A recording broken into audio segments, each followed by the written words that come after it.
When you suggest to people that their money should be gold or silver coin, as it says in the Constitution, they sometimes stare at you with a blank expression or make the most extraordinary comments. Do you feel that our paper currency should still be backed by gold or silver? I think there should be a backing for currency. Otherwise, there's a temptation to run it out and make too much of it. I'm not really sure what you mean. Like change the color of our money or something, or? I buy silver. Gold. I don't know a lot about this subject, but I would say just because of counterfeit. I think it should, but unfortunately it isn't. Okay, why do you think it should? I don't think the current system is stable. These statements by everyday American citizens show how little people understand the intentions of the Founding Fathers. As the Constitution itself says, it is the supreme law of the land. And therefore the Constitution ranks ahead of any statutes of Congress, any statutes or constitutions, for that matter, of the states, and decisions of the courts. And any law or decision of the courts that is inconsistent with it is to that extent void. It's not a law at all. So, what's going on here? Why does the Constitution clearly state that our money shall be coin, yet we are using government-issued, supposedly official, paper dollar bills? And we can't even redeem these for silver any longer. And why does Thomas Jefferson, the very man who drafted the Declaration of Independence and co-authored the U.S. Constitution, warn us about banks and corporations? Something is off here. The Federal Reserve System, to most people, seems like it is an agency of the federal government. That's what I thought it was when I first started to research this topic. But it turns out that it's nothing of the kind. The Federal Reserve is a hybrid organization. It's a partnership between the federal government and the private banks. When you look at it deeper than that, its essence is neither as a government agency or a private company. In reality, it is a cartel. In other words, it's no different in essence than a banana cartel or a sugar cartel or an oil cartel.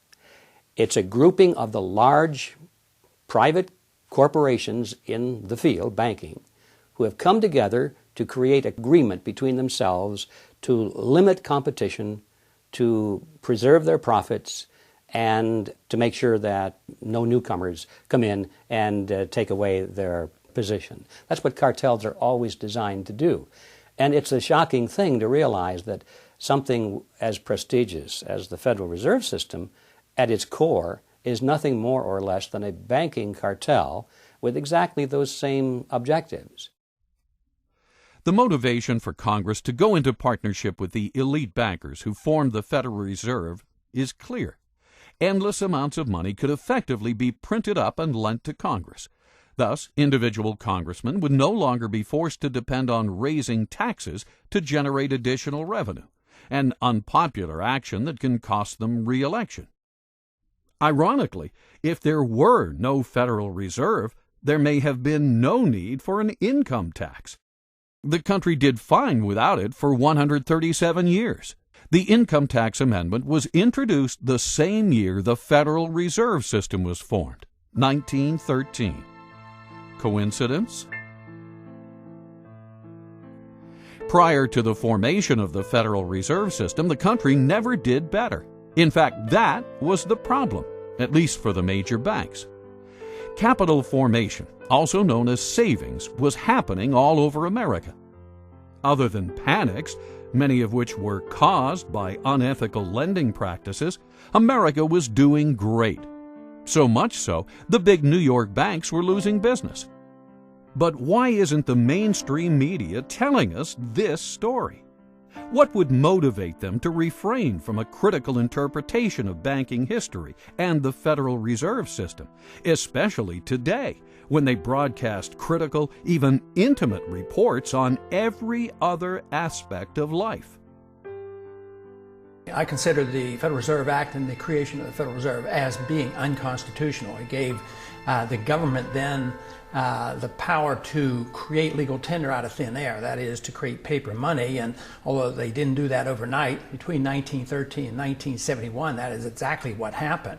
But the notion of a central bank does not fit into the Constitution.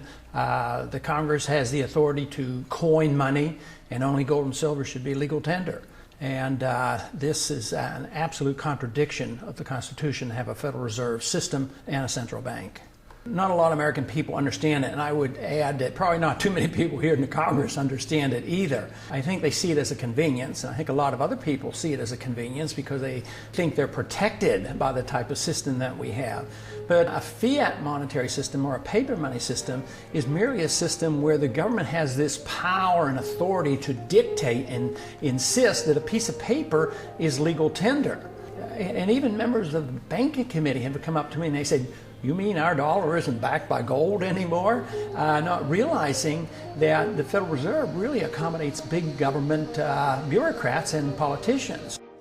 There's another major problem with the system in that the system is a cartel structure, which means that they've taken all the banks in the country and put them into one economic unit that's essentially regulated from the top by the Board of Governors of the Federal Reserve System. Comes 1932-33, you had the crash. The Roosevelt administration came in, and one of the first important pieces of legislation that was passed was the National Industrial Recovery Act of 1933.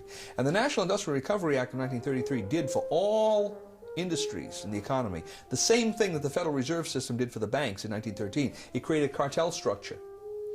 All the steel producers were in one group, poultry people were in another group, mining people were in another group, and on top of this whole thing was something that looked like the Board of Governors called the National Recovery Administration.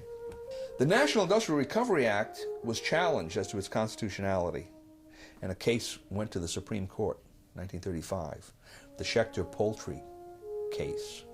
And the Supreme Court unanimously declared it unconstitutional. They said this kind of delegation of power by Congress to private parties is, and this is an exact quote, unknown to our law, unquote. You couldn't find it anywhere by any method of interpretation, simply unknown.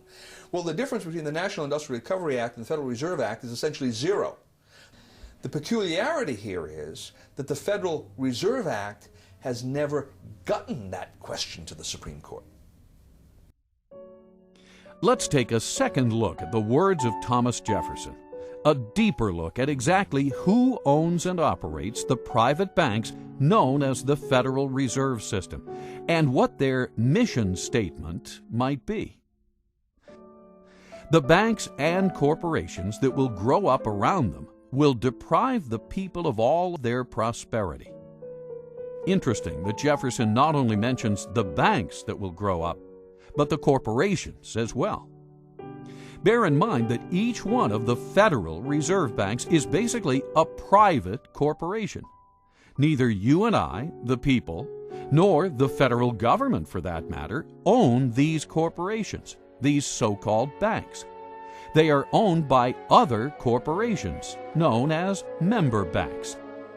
The Fed was formed not in Washington, D.C., not in the halls of Congress or some meeting room, but it was formed on a private island off the coast of Georgia called Jekyll Island. This island in those days was a club. They called the Jekyll Island Club. And its members were a relatively small group of billionaires from New York, people like J.P. Morgan and William Rockefeller and their business associates. When they went to the island, they all traveled aboard the private railroad car of Senator Nelson Aldrich. This was November of 1910, and he and 6 other men were told they mustn't be seen together, they couldn't dine together on that evening, and they must avoid newspaper reporters at all costs. One of them carried a shotgun. Just in case he had been confronted by a reporter, he was prepared to tell them that he was going on a duck hunting trip. When they got on board this railroad car, they were told not to address each other by last names, first names only. And 2 of them even went further, and they adopted code names. They were concerned that the identities of all of these 7 men might be known to the servants on board the car, and that the servants might talk about it. And in that fashion, the word would get out. Even when they got to the island and went to the clubhouse, they had replaced all of the normal servants with new servants who didn't know any of these people. And they created the Federal Reserve under those kinds of conditions of great secrecy. I can assure you that very few wars of history have ever been plotted under conditions of greater secrecy than that. According to accidental releases of Fed stockholder information, as of 11:05 a.m., Tuesday, July 26, 1983, 5 member banks own 53% of the stock in the Federal Reserve Bank of New York, the most major of the 12 Federal Reserve banks around the country. This is a controlling interest in the controlling bank. The major stockholders of this major bank, however, are confidential. No one, not even the government or the President of the United States, knows who they are, nor can they find out. We all began to lose track of this ownership on Tuesday, the 26th of July, 1983. Only a small group of elite insiders knows who these owners or controlling agents are in present time. Does this sound like a Thomas Jefferson operation? Does this so-called Federal Reserve System sound like something Ben Franklin, the man who invented the pot-bellied stove and co-authored the Constitution, would set up? Or does this system sound more like something George Orwell would write about in his nightmare book, 1984? Again, G. Edward Griffin. In those days, there was a great deal of concern among the American people about the concentration of financial power in the hands of a few very wealthy and powerful financial interests in Wall Street. They called this the money trust. And the cry in those days was to break the grip of the money trust. And one of the primary purposes of the Federal Reserve Act, as it was promoted to the American people, was just that, to break the grip of the money trust. They were going to write a law that was going to take the power away from these people and put it in the hands of their trustworthy politicians, you see. Put it in the hands of the people through the electoral process. That was the propaganda behind the Federal Reserve System. So what's the purpose of the secrecy? It's because when you look at the list of these people who went, they were the money trust. They were the representatives of the banks, of J.P. Morgan, the Rockefellers. They represented Kuhn Loeb and Company, Warburgs in Germany and the Netherlands, and the Rothschilds in England. This was the money trust, not only of the United States, but of the world. Had that fact been known, who these people were that were drafting the Federal Reserve System, the trick would have been exposed, and the public never would have adopted the Federal Reserve Act as, in fact, they did. When you think about the significance of the Federal Reserve Act being passed under those conditions, the American people didn't know, but it was banking interests that were behind it. Powerful banking interests because they wanted their assets protected. They wanted the Federal Reserve to be the lender of last resort. So if they had been loaning out and risking the money, these loans go bad, instead of having the market take care of this, they wanted bailed out. And this is why it was a tremendous popular thing to do for the banks and, of course, the big business people who were borrowing the money. So it was very, very special interest directed, and it was designed for the elite. And even today, a lot of people don't quite understand that. So it's an educational job as well outside of Washington, but hopefully someday people here in Washington, especially the members of the Banking Committee, will gain some interest in this subject, because ultimately we will have to address it. Where does Congress get most of its funding? I would like to say from us, but I'm sure they have foreign investors that they also get their money from. Okay. Taxes. People? Government?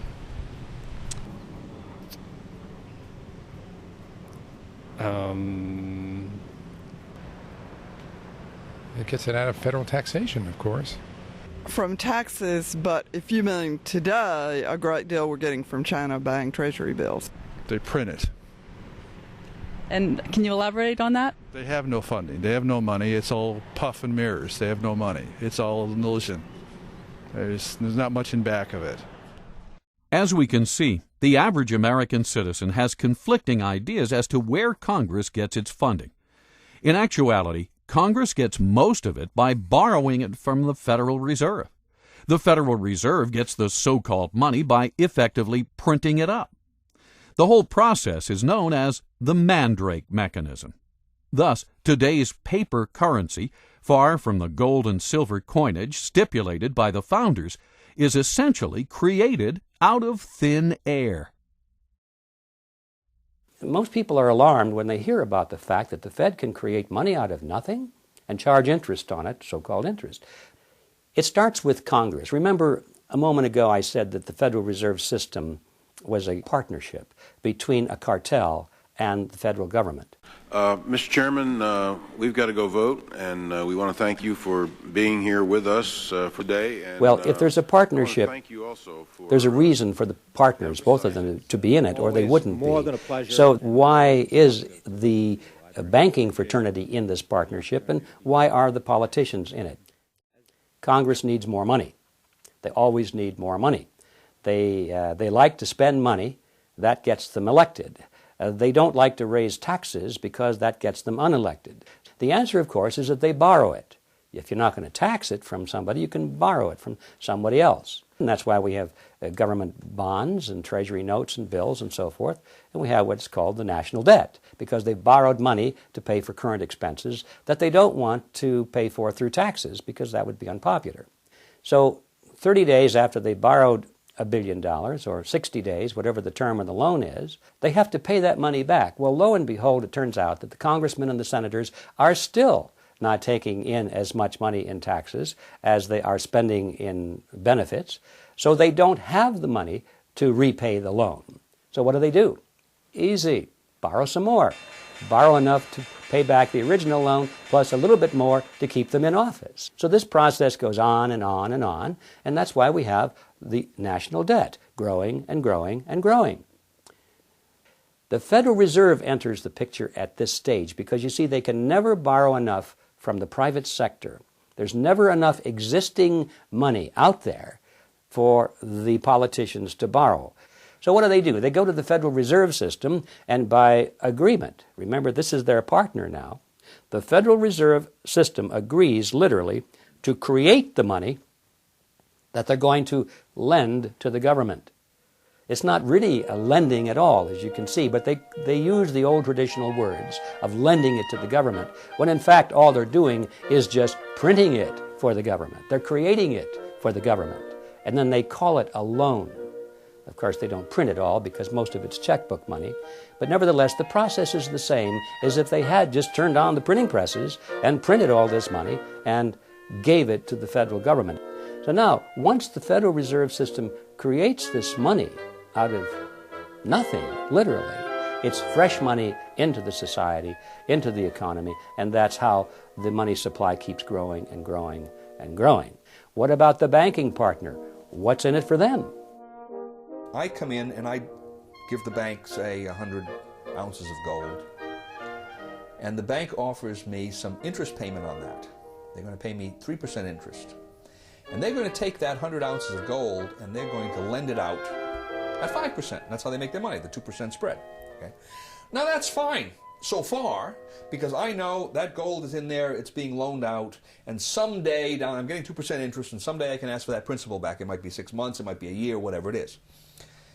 Where the trick comes into this is the bank says, not only are we going to lend that money out, but we're going to allow you, Mr. Depositor, to draw on that money right now. All right? Which means that they can't possibly be saying that I can draw 100% of that deposit when they've also loaned out 100% of that deposit. Now, maybe they don't loan out 100%, maybe they don't loan out 90% or 80%, but whatever it is.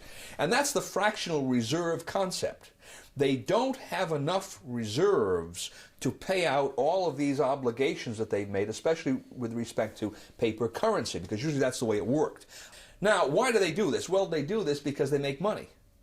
Right? If I can loan out essentially more than I have in my reserves, by that difference I'm increasing interest payments. So the bankers are beneficiaries of this, and obviously the first lender, the person that receives that money, is a beneficiary because he's getting money they wouldn't have gotten otherwise, even though he has to pay interest on it. But then what happens down the line? This is the fascinating part about it. The market has set prices and wages on the basis of what it believes is the total amount of money that's in circulation. Along come the banks and they start generating new money that the market doesn't know about. He finds out about it because the money goes into circulation. So I'm the first user of this money. I've just received the loan from the bank. I'm going to go out and buy cement with it. And when I buy cement with it, cement is at the original market price. Now, as that money starts percolating into society, the market realizes there's more money than there was before. More money chasing the same amount of goods means the prices of goods go up, right? So eventually, somewhere down the line, that same cement that I just bought for $5 a pound is going to cost someone else $6 a pound. Now, if he buys that cement at $6 a pound before his income has increased commensurately, what's happening to his real wealth? He's losing real wealth, right? His costs have gone up, his income stays the same, his real wealth is decreased. Whose real wealth has increased in this transaction? Mine and the bank's, because we got the full value of the money right at the beginning. So this system transfers wealth. Somehow, you can't exactly follow it, but the principle is there. It transfers wealth from society to the creators of money. Or every $1 billion that's put into the banks, I, as a commercial banker, can create an additional $9 billion and push them out into the economy as loans. Now that $9 billion based on the $1 billion, which itself was created out of nothing, all of it is just fiat money. It's created out of nothing, but the commercial banks get the bigger end of the deal, as you can see. They can create 9 for the private sector called loans, and these are genuine loans. And that is where our money comes from. That is how money is created. Every bit of it is created in this fashion. Every bit of it is based upon debt, and that debt creates money that literally has nothing behind it at all. Now this is how money is created in the Western world. And it's an amazing story. Only a very few people at the top know how money really comes into existence. Best estimates say that a network of about 7,000 people, mostly located in large urban areas worldwide, facilitate the acquisition and control of the voting stock of these banks by proxy. The marching orders as to where literally hundreds of trillions of dollars of monetary power will be directed are believed to be given by the 7,000 on instructions from an insider control group we estimate to number about 300. Of the 300, many are related to one another by blood, marriage, and business ties, and, it would seem, have family ties to the original robber barons of the Industrial Revolution at the turn of the 19th century.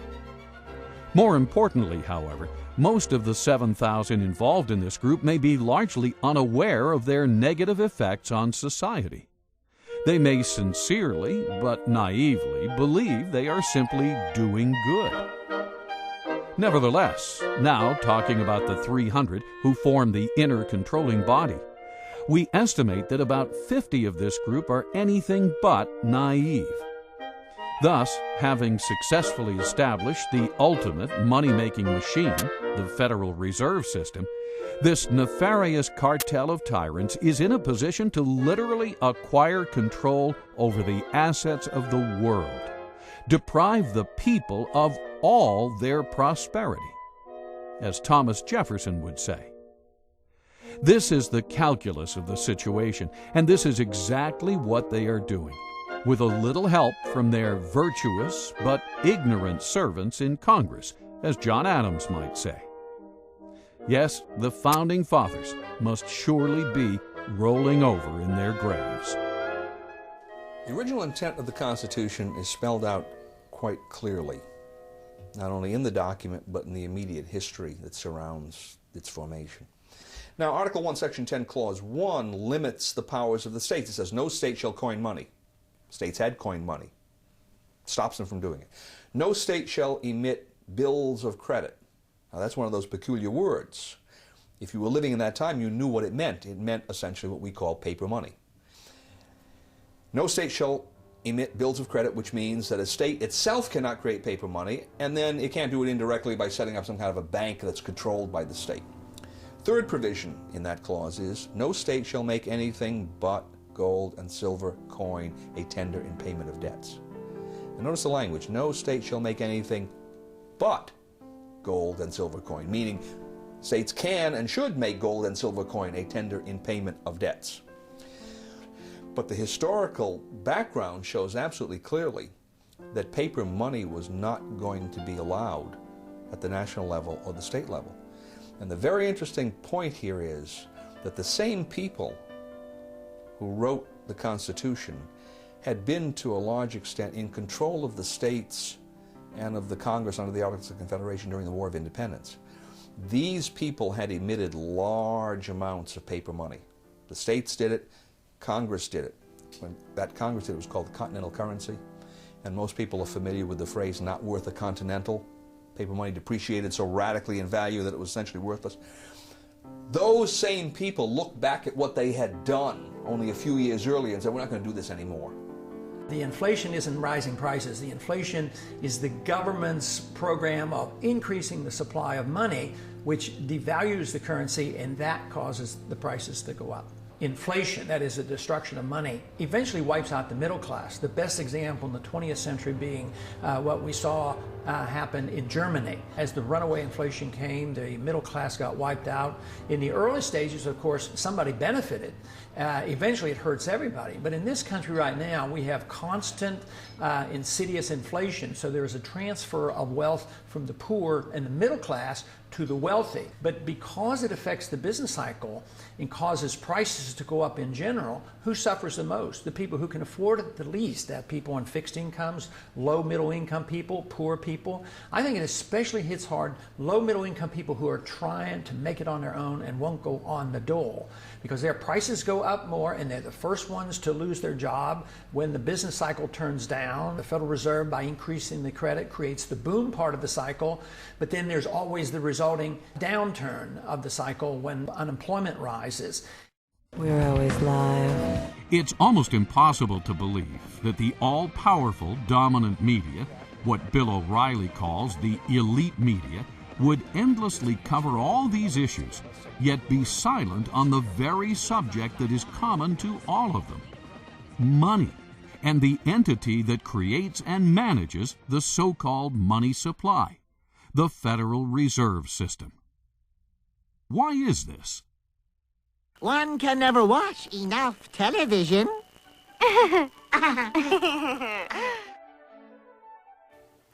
There has been a tremendous concentration of the mass media over the last 50 years, from over 100 companies to 6 companies. Back in the 1934 Communications Act, each media company was only allowed to own a handful of stations, and they weren't allowed to have cross-ownership. They couldn't own all the media in your town. Now they can own more and more because congressmen who've gotten elected as a result of the mass media have given them more and more.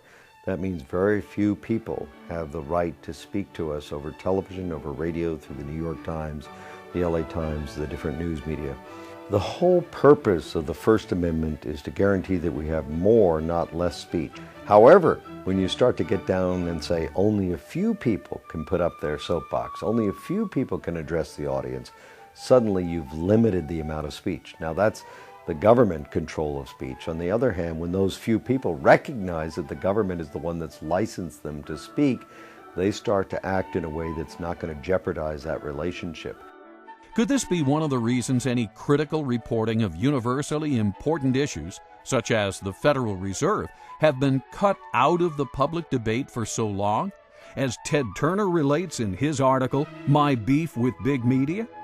Why would major media corporations that control the information flow to 95% of the American citizens, fail to report on the detrimental activities of the Federal Reserve System, a government-sanctioned, quasi-private banking cartel that literally controls 100% of the money flow to the same citizens, as well as the lion's share of the money flow to Congress itself. The amount of money it costs today to run for Congress or even to run for president is obscene. And most of that money goes into television commercials and spots and all of the mass media advertising that needs to be done to reach the 295 million Americans, a vast number of people. And when that person wins, if the media has supported him, naturally he wants to pay them back. He may not think of that consciously, but in appropriating licenses and expanding territories and allowing them to own more than one media outlet, that's exactly what happens. As a result, the number of media companies, as we said before, has concentrated in a few hands. And unfortunately, Congress and the media work together to present an image to the American people that does not always include every aspect of the truth. This reciprocity, this in cahoots process, has obscured many of the more important issues to the American people. And there's no more important issue than the issue of fiat money. When you give men the power to create money out of nothing, you shouldn't be surprised if they turn around and create money out of nothing, because that's what they're supposed to do. Now, the underlying philosophy is that, well, we'll be very conservative about it. We won't run rampant. We won't abuse this power, would we? So we give them blindly this power to create money out of nothing because we trust them to use this power wisely. Nowhere in history has this ever been a justified trust.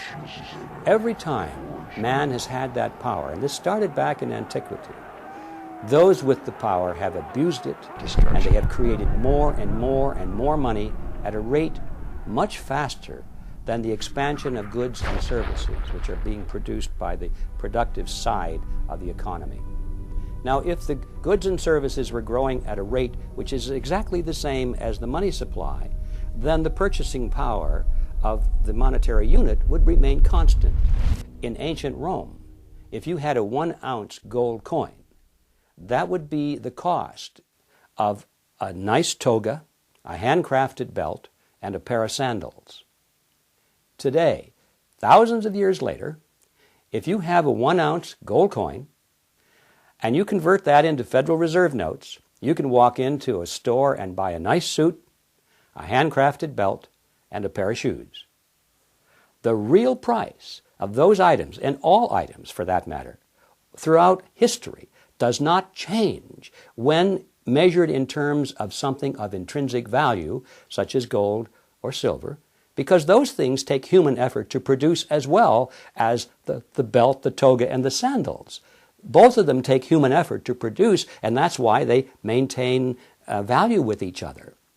But once you break that away, and you give men the power to expand the money supply without that discipline, they're going to expand the money supply faster than the increase in goods and services. And then you're going to have this difference in purchasing power. We call it inflation.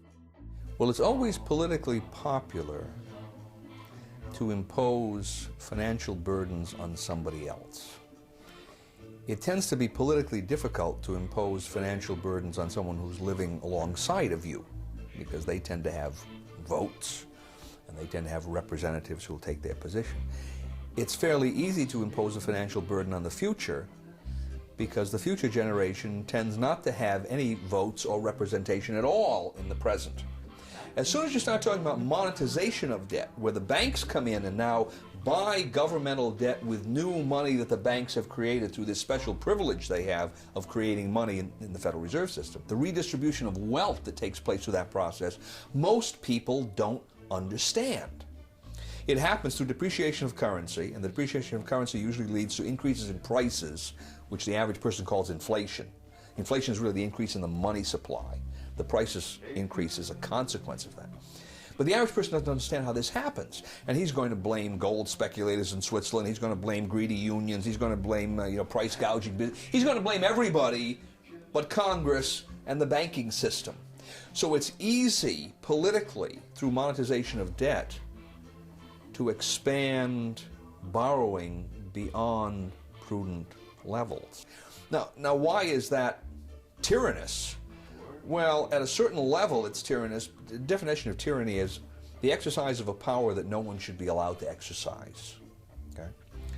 And it's tyrannous because no one should be allowed to exercise a power that puts burdens on people that are not allowed an opportunity to be heard, an opportunity to vote, an opportunity to have some kind of a say. Right? Granted, to some extent, you're going to have to do that in the nature of government as long as you have borrowing, but beyond a certain point, it becomes tyrannous. And it's beyond that point that the present system allows our political structure to move too easily. How much, take for instance, how much is the purchasing power of Federal Reserve notes lost since World War II? About 90%. You think that hasn't had some consequence in terms of redistribution of wealth, in terms of the way the economy has developed? Of course it has. The average person doesn't see it. He can't follow the lines of cause and effect, but it's there, and his life is quite a bit different from what it would have been if that hadn't occurred. Purchasing power, monetization of debt, inflation. What do we mean by all these terms? Terms we may have heard many times, but still fail to connect the dots. Are you confused? If so, you're not alone. Inflation, I think, is a bad word because really we think of inflation as rising prices. But in reality, what's happening, prices are not going up. It's that the value of the dollar or the monetary unit is going down. That's what's really happening if we understand the process. And it's a tax, therefore. Our lost purchasing power, what we have to pay more for a bag of groceries today than we did 5 years ago, comes out of our pocket, comes out of our earning capacity. That is value which we should have, but it's been taken from us through a process that we call inflation, but in reality it's a hidden tax. Inflation is the result of being able to create money out of nothing, and that is the power we have given to the Federal Reserve System. Therefore, we can say that the Federal Reserve System is the agency of a hidden tax called inflation. Since the early 1900s, almost no one talks about the country's banking system anymore. What happened? There was a shooting, then there was nothing. Yet our money, like water, is one of the most important commodities we have. More than that, the quality of our money affects the productivity of every man, woman, and company in America. As time goes on, people figure out better ways of doing things, better ways of making products, cheaper and faster. For instance, one farmer can now grow food for thousands of people, whereas he used to be able to feed only his family. Thus, everything should be getting cheaper, because the supply of everything has been growing faster than the demand. This is true even though the population has been growing as well. Unfortunately, this is not what we observed. With the exception of a few industries, like the computer industry, and products we import from places like China, it seems that almost everything is getting more expensive, but oftentimes cheaper in quality. How can this be? Over the decades, the productive energy of society seems to be getting siphoned off.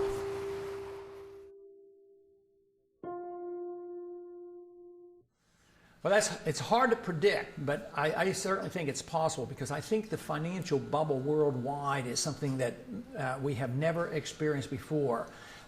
We've had tastes of that, but Alen Greenspan in one way is a genius, in another way he is an unbelievable threat to us. He's a genius in the sense that in a technical fashion he's been able to keep this system of inflation together longer than anybody else has been able to, especially in this last go-around from 2000 on. With the collapse of the NASDAQ bubble, we really didn't have much of a recession because he immediately started inflating massively, taking interest rates down to 1%. And now, of course, he's a little bit frightened about the bubble, and he's curtailing credit to some degree. But the dollar has become the gold of the world. The world central banks have accepted the dollar as if it were gold. Greenspan claims that they have gotten the paper money to act as if it is gold, which I strongly disagree with, and all the hard money people disagree with. But I believe he's been capable of creating this huge financial bubble, and the world has not yet seen what may come of this. So I suspect that depending on when it comes and what we do, it could very well end up into a much worse situation than the Great Depression.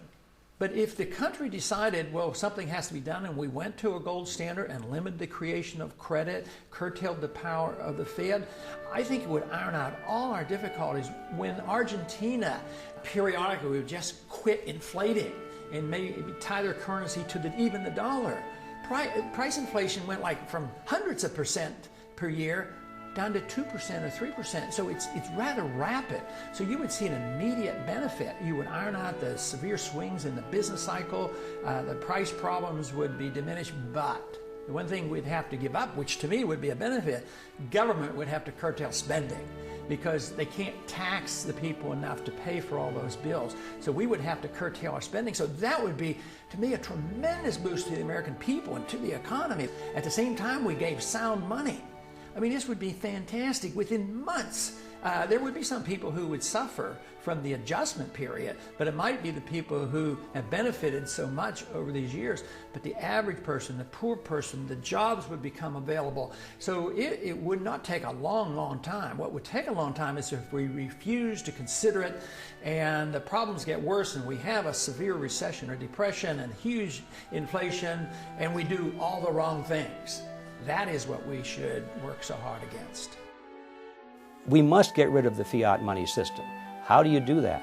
Well, the first step, of course, the big step, the biggest imaginable step, is for people to realize that they even have one. I mean, how many people walking up and down the streets that go into the polls each year and elect their leaders, how many people know that we have a fiat money system? How are we going to change that unless we have an understanding, an educational foundation at the electoral level? So this is where we have to start. Because so many people in the U.S. are now semi-illiterate, thanks to the government-sponsored public school system, it may be possible to stimulate a discussion on the Federal Reserve only through films and TV shows. In many ways, film has replaced the written word for the masses. What is the Federal Reserve System? It's where they generate the money and they keep the money, I think. Federal Reserve System is a banking structure owned by the banks and run by the government. No, I don't know much about this. Okay, thank you. It's a system of balancing the flow of currency throughout the United States so that as banks need to have liquidity, they have it, and as they need to tighten up money, they tighten it up. Similar to what you had said earlier about having the reserves for when we go in a crisis or something, and you need to have that actual backing, not just the dollar currency, because paper is paper, and if you don't have that gold or silver behind it, then it's just going to be paper. It was established in, if I guessed, I'm not sure, 1913 perhaps, to establish stability in the American financial system. I don't know the answer to that. What is the system? It's a banking system that's run by the government. It's almost like a fourth branch, but it's run by the government, and it's guaranteeing that banks will remain stable. And if they're not stable, they'll take it over. A way of backing up the money. I don't know. Yeah. And what is the Federal Reserve System? Well, do you want Andrew Jackson's opinion of the Federal Reserve System or what? Your opinion. I liked his. It's a bunch of organized crooks. Wow. Now that citizen is informed. Too bad everyone is not as aware of how far we have strayed from our founding principles. Well, the major problem you have not only with the Federal Reserve System, but with any statutory structure that's unconstitutional, is it doesn't square with what's called the Supremacy Clause. The Constitution, which has the Constitution and laws passed in pursuance thereof, that is, constitutional laws are the supreme law of the land. So obviously if you have a statute that doesn't square with the Constitution, it's void. It is not a law, in fact. So the question then arises, well, how does that square with the oath of office of representatives, senators, judges? And the answer is it doesn't. That when they come face to face with a statute that is in contradiction of the Constitution, they are to treat the Constitution as the supreme law and treat that statute as void. So that's number one. Here we have a system, the Federal Reserve System, that has all of these constitutional problems, and everyone is essentially looking in the opposite direction. So that doesn't square with the oath of office. And one would think that the president, being the head of the executive department, in which we find the Treasury, Department of Treasury, right, which interacts quite closely with the Federal Reserve, might have something direct to say about that. And then, of course, the president has a specific constitutional duty to take care that the laws be faithfully executed, and the supreme law of the land is the Constitution. So you would expect, on top of all of this, that he would be saying, wait a minute, if the Constitution doesn't square with the Federal Reserve Act in one or more ways, then I should be giving directives to the Secretary of the Treasury to take certain kinds of action to deal with that. And, of course, we see exactly the opposite. We see the Federal Reserve people, usually the chairman of the Federal Reserve, comes to Congress, and he tells Congress directly, and usually tells the president, at least indirectly, here's how monetary policy is going to be implemented. So the Federal Reserve is the tail that's wagging the dog when we have all of these questions that it may not be legitimate at all in whole or in part. If you want to see the way power goes in a system or the way the laws are corrupted, follow the money, and the Federal Reserve is a huge agency for the creation of money. If you study monetary history throughout thousands of years, you will find out that paper money has been tried many, many times, and it never succeeds. It always ends badly. The question is when will the dollar end badly? Will it be next year, or in 5 years, or 10 years? I'm convinced it will end unless we do the right things, and that is restore soundness to the money, put restraints on our government, either strictly curtail the power of the Fed or get rid of the Fed.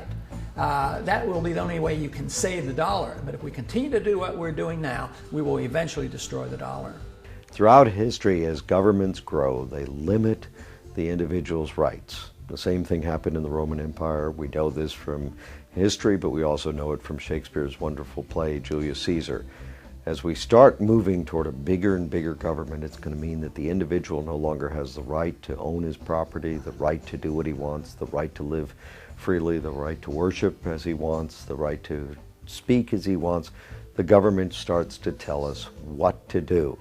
Most of the time they think they're telling us what to do in their best interest, but the trouble is that government, as Adam Smith pointed out, John Locke pointed out, as the great thinkers of all time have always pointed out, don't really know what's right to do. Government often makes the wrong choices because it doesn't understand the consequences of its actions. So even when it doesn't desire to be a nefarious force, to be a dark force, it often is. The problem that we have is the result of legislation. Congress has to make fundamental changes in the present system.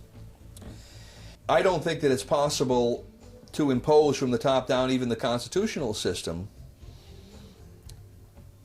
because no one out there now is used to using gold and silver as their money. So what needs to be done is to create a competitive system of currencies. Leave the Federal Reserve System there. Slowly, over 6 months or a year, take away some of its legal privileges, its legal tender privilege, its privilege as the only medium to pay government taxes, so forth and so on. And over on this side, create a gold and silver system. And then you will have competition between the two, the paper money price structure and the gold and silver price structure. And it will be a competition. What happened is, in this competition, gold and silver would win out, because in competition, the free market usually wins out over governmental intervention and special privileges. And that's the reason we have governmental intervention and special privileges, to keep the free market from winning out. And that's why they go to government, to ask for legal privileges, all right? So that's the first problem. Now, the second problem is I don't see that happening through Congress, because there are just too many loggerheads in Congress to get the thing started. So my suggestion is that it begin in some state, a small state, a state that probably has a certain amount of its taxes that it can hypothecate to gold. And if the system worked and more people were asking, then the state could expand the areas of taxation and bring more people into it. And eventually you would, if it worked, you would see the whole state, the state's monetary system, the government, state government, would be on a gold system. And then I would think as well you'd begin to see that spreading into the economy. Now, if that were to happen, then I think other states would look at this and say, well, that makes sense. Let's begin to move in that direction. You could look at it essentially as a monetary insurance policy. They don't have to go beyond 10%, but 10% gold holding is perfectly prudent. And if something were to happen in the economy, if there were to be a monetary crisis, banking crisis, then the state could rapidly expand the system because people would know how it operates. But the idea is to get the mechanism, as it were, on the table so that people can see how it works, why it works, what its benefits are. They don't have to be afraid of it. And arguments along the lines of there's not enough gold or silver in the world to do this will, that kind of thing will be shown to be fallacious. Concerned citizens should be asking themselves questions like, why do you feel like you're on a treadmill that's constantly running faster? Hey. Why does it now take a 2-income family to make ends meet, thus preempting women from their traditional role of providing stay-at-home childcare? Why do we see a never-ending expansion of government, even though our elected officials endlessly promise to reduce it? Where does the government get the funds to wage perpetual war, yet fails to provide the basic protection citizens needed on September 11th? Why do rich people seem to be getting richer, while you and all your friends seem to be hardly making ends meet?